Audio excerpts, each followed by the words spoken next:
नमस्कार, मैं चंद्र Prakash Verma CP astro channel में आपका स्वागत करता हूं। आज हम बात करेंगे मास, अधिक मास, 6 मास और थोड़ी सी चर्चा हम पक्षों के बारे में भी कर लेंगे। तो जो मास हैं वो 4 प्रकार के होते हैं: चंद्रमास, सौर मास, सावन मास और नक्षत्र मास। यहाँ पे मैं सावन मास की जो चर्चा कर रहा हूँ, आप लोग उसको श्रावण मास से कंपेयर मत कीजिएगा। ये मैं डिफरेंट सावन मास की बात कर रहा हूँ। तो अभी बात करते हैं हम चंद्रमास की। चंद्रमास 2 तरह के होते हैं, एक होता है अमांत मास और एक होता है पूर्णिमांत मास। जो अमांत मास होता है वो साउथ इंडिया में और महाराष्ट्र में इस्तेमाल किया जाता है। जो पूर्णिमांत मास है वो नॉर्थ इंडिया यानी उत्तर भारत में इस्तेमाल किया जाता है। जो अमांत मास होता है वो शुक्ल पक्ष की प्रतिपदा से अमावस्या तक होता है, यानी शुक्ल प्रतिपदा से अमावस्या तक एक मास होता है, जिसको हम अमांत मास कहते हैं। जो पूर्णिमांत मास है वो कृष्ण पक्ष की प्रतिपदा से पूर्णिमा तक होता है। आपको लिखकर भी बता देता हूं, जो अमांत मास है वो प्रतिपदा शुक्ल प्रतिपदा से लेके अमावस्या तक, और जो पूर्णिमांत मास है वो कृष्ण प्रतिपदा से लेके पूर्णिमा तक होता है। अमांत मास साउथ इंडिया में और महाराष्ट्र में माना जाता है। पूर्णिमांत मास हमारे नॉर्थ इंडिया में प्रचलित है। मतलब नॉर्थ इंडिया में कृष्ण प्रतिपदा से हमारा महीना शुरू होता है। अब बात करते हैं हम सौर मास की। तो जो सौर मास है सूर्य की एक संक्रांति से दूसरी संक्रांति तक होता है। सौर मास सूर्य की एक संक्रांति से दूसरी संक्रांति तक होता है। कहने का मतलब यह है, जब सूर्य एक राशि से दूसरी राशि में प्रवेश करता है उस समय दूसरी राशि की संक्रांति कहलाती है। जैसे अगर सूर्य मेष राशि में है, उसके बाद वो वृषभ राशि में जाता है, तो इसे कहेंगे वृष की संक्रांति। तो जब सूर्य एक राशि से दूसरे राशि में प्रवेश करता है उस समय दूसरी राशि की संक्रांति कहलाती है। ओके। अब सौर मास सूर्य की एक संक्रांति से दूसरी संक्रांति तक का एक सौर मास होता है।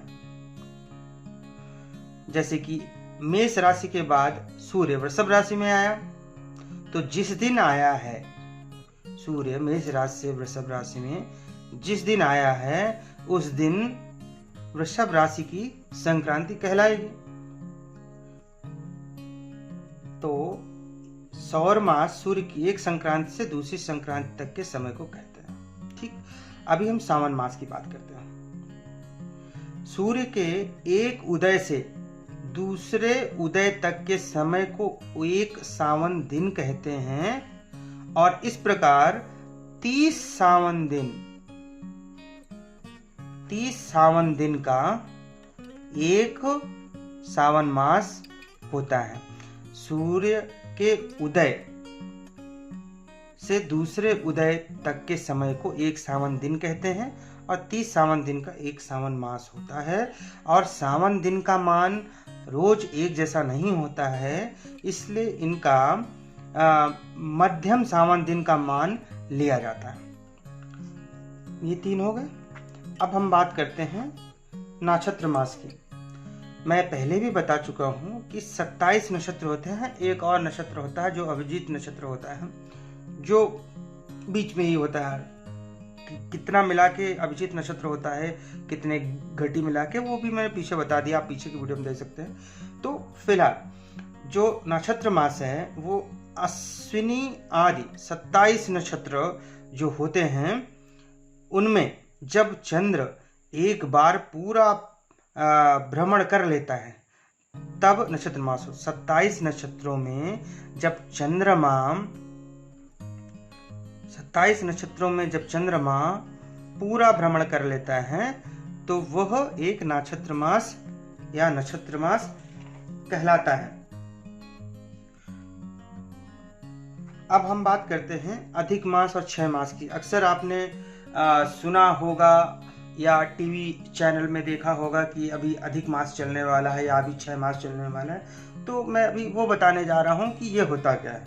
अधिक मास की बात करें हम, जिस चंद्र मास में सूर्य की संक्रांति नहीं होती, जैसे कि मैंने अभी आपको बताया है, पहले की वीडियोस में भी मैंने बताया है कि एक राशि से सूर्य जब दूसरे राशि में प्रवेश करता है तो दूसरी राशि की संक्रांति होती है। यहाँ भी मैंने आपको बताया ये चीज। मेष राशि से वृषभ राशि में प्रवेश की तो ये वृषभ राशि की संक्रांति कहलाएगी। तो अधिक मास, जिस चंद्र मास में सूर्य की संक्रांति नहीं होती उसे अधिक मास कहते हैं। अर्थात दो पक्ष में संक्रांति नहीं होती है उसे अधिक मास कहते हैं। जो एक मास होता है उसमें 2 पक्ष होते हैं, एक होता है शुक्ल पक्ष और एक होता है कृष्ण पक्ष। इन दोनों को मिला के एक मास होता है। तो एक मास में यानी 2 पक्षों में जब सूर्य की संक्रांति नहीं होती है तो उसे हम अधिक मास कहते हैं। 32 माह 16 दिन और 4 घटी। 32 माह 16 दिन और 4 घटी व्यतीत होने पर अधिक मास पड़ता है, यानी कि तीसरे वर्ष अधिक मास पड़ता है। तीसरे वर्ष अधिक मास पड़ता है। 32 माह 16 दिन और 4 घटी 12 महीने का 1 साल होता है। तो 12 गुणा 2 24, 2 साल हो गए। तो ये जो 32 माह है ये तीसरे वर्ष पड़ेगा। तो इसलिए तीसरे वर्ष अधिक मास पड़ता है और उस वर्ष 12 नहीं 13 माह होते हैं। वो एक माह वही अधिक मास कहलाता है। अधिक मास को ही हम मलमास बोलते हैं। इसी को हम पुरुषोत्तम मास भी बोलते हैं।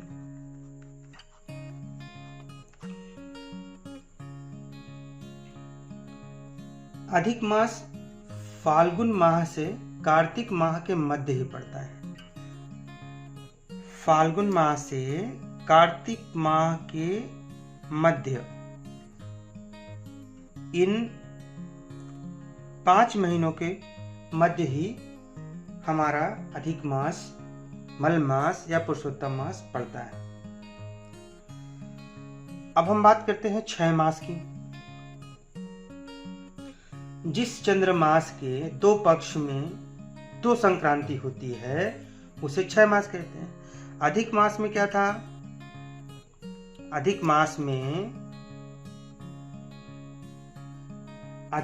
में चंद्र मास में सूर्य की संक्रांति नहीं हो रही थी,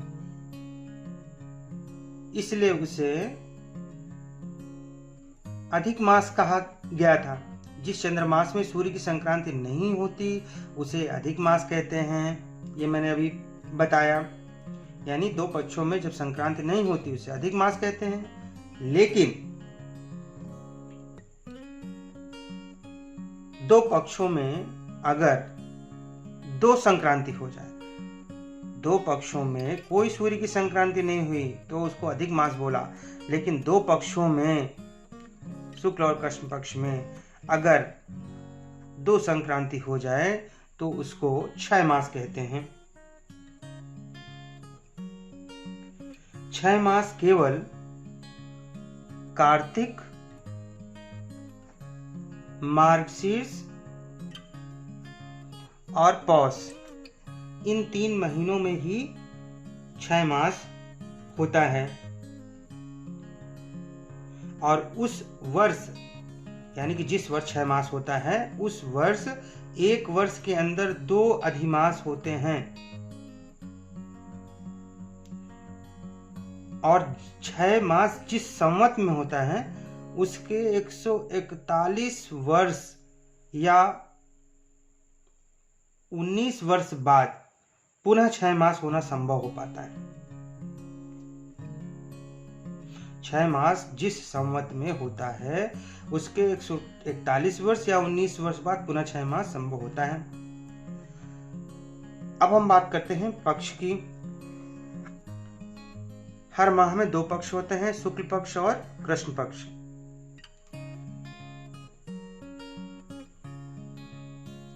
हर पक्ष में 15-15 दिन होते हैं, लेकिन तिथियों की क्षय वृद्धि के कारण कभी कभी यह 13 दिन, 14 दिन या फिर 16 दिन भी हो सकता है, चाहे वो शुक्ल पक्ष हो चाहे कृष्ण पक्ष हो। शुक्ल पक्ष किसको कहते हैं? प्रतिपदा या फिर हम परिया बोलते हैं। प्रतिपदा से लेके यानी 1 से लेके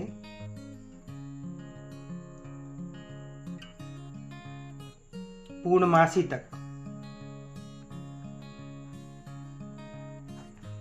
प्रतिपदा से लेके पूर्णमासी तक इसको शुक्ल पक्ष बोलते हैं। और प्रतिपदा से लेके अमावस्या तक इसको कृष्ण पक्ष बोलते हैं। शुक्ल पक्ष को विद्वानों ने दिन की भी संज्ञा दी है और कृष्ण पक्ष को रात्रि की संज्ञा दी है। शुक्ल पक्ष में चंद्रमा और सूर्य की दूरी क्रमशः बढ़ती है।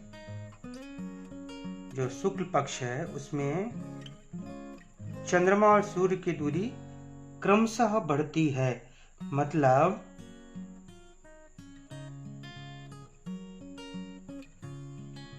शुक्ल पक्ष में चंद्रमा की कलाएं बढ़ने प्रारंभ होती हैं और जब पूर्णमासी आती है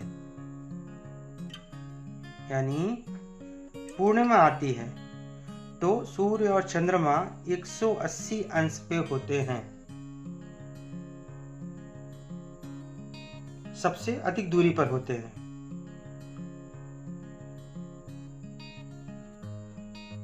पूर्णमासी को चंद्रमा पूर्ण दिखाई देता है।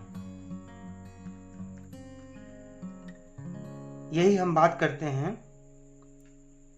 कृष्ण पक्ष। कृष्ण पक्ष में चंद्रमा और सूर्य की दूरी क्रमशः घटती जाती है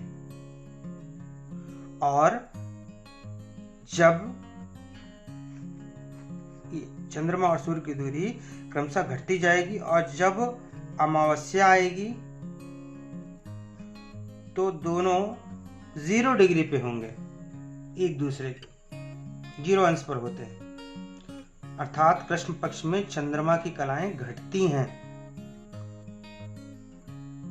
और अमावस्या को चंद्रमा अदृश्य रहता है। शुक्ल पक्ष को देवताओं का पक्ष और कृष्ण पक्ष को पितरों का पक्ष भी माना जाता है। अब हम बात करते हैं, अभी देखिए मास के बारे में मैंने बता दिया, अधिक मास 6 मास हो गया, पक्ष हो गया। अब हम इन चंद्रमासों की बात करते हैं। 12 चंद्रमास होते हैं, चैत्र, वैशाख, ज्येष्ठ, आषाढ़, श्रावण, भाद्रपद, अश्विन, कार्तिक, मार्गशीर्ष, पौष, माघ और फागुन। इसमें ये मास का नाम नक्षत्रों के नाम पर रखा गया है। जैसे चैत्र मास का नाम चित्रा नक्षत्र पे, वैशाख का विशाखा नक्षत्र के नाम पर, ज्येष्ठ मास का नाम ज्येष्ठा नक्षत्र के नाम पे, इसी तरह माघ का नाम मघा नक्षत्र पे और फाल्गुन का नाम पूर्व फाल्गुनी नक्षत्र के नाम पर रखा गया है। अब होता क्या है, पूर्णिमा के बाद चंद्रमा जिस नक्षत्र में प्रवेश करता है उस नक्षत्र का नाम ही उस मास के नाम का आधार होता है।